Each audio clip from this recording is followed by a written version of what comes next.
Today onwards, we're going to be starting the chopping and dropping of a mustard. This mustard has innumerable benefits to the farm. One, of course, the obvious one is that the mustards are the magnet for the bees. Where they are mustard, they're going to be buzzing of the bees. Number two is that the mustard works like a biofumigant for the soil. It regenerates the soil. Number three is that it's an excellent cover crop to have in our part of the world, in our high altitude farm where nothing much grows in the winters. The cold hardy mustard is the only flowering plant that the bees can depend on.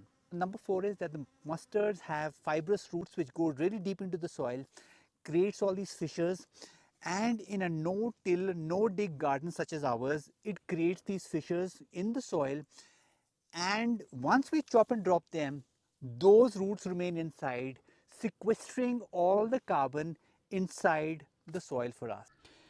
And when you have compact clay soil like we do, the long fibrous roots of the mustard plant helps loosen up the soil without us having to till it. And of course, now when we are chopping and dropping them, they are going to be functioning as mulch for our fruit trees.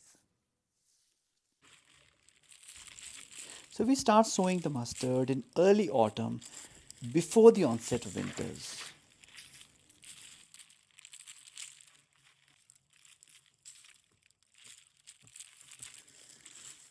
But if you're going to allow your mustards to put out seeds like these and you're going to harvest the seeds, all the energy and all the nutrients are going to go with the seeds that you're going to harvest.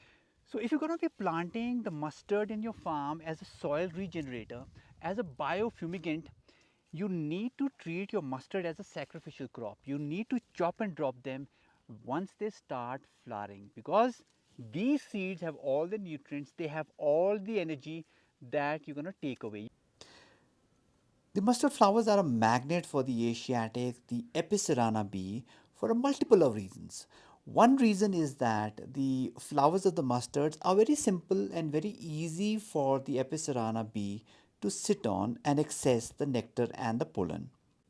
And the second reason is that the Epicerana bee are naturally attracted to the blue and the yellow hues, and the mustards with the yellow hues are really very attractive to an Epicerana bee.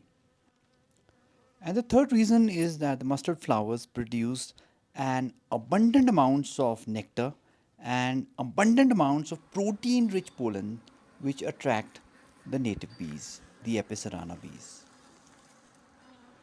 And the fourth reason is that the mustard flowers, they can secrete the nectar even in cooler temperatures, which suit the Epicerana bee, because the Epicerana bee can also forage in cooler temperatures.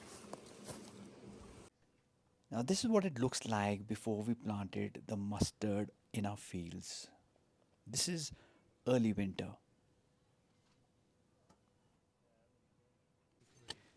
Everything is absolutely barren, not a blade of grass anywhere.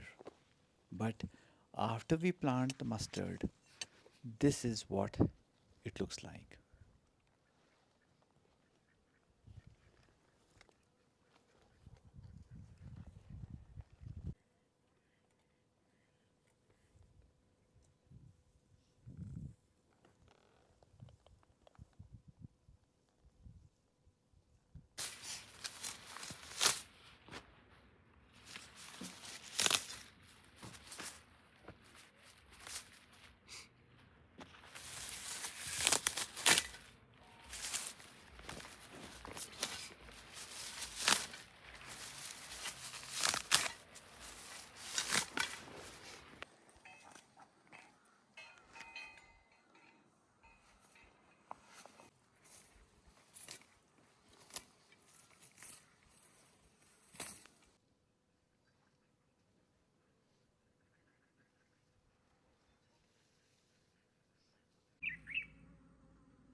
So we have all this mustard growing in our raspberry beds and they are flowering right now. This is the time I am coming and chopping and dropping them so that the roots remain inside the ground, providing all the organic matter in the ground, while the stem, the leaves, and the flowers provide the green mulch to the raspberry bed.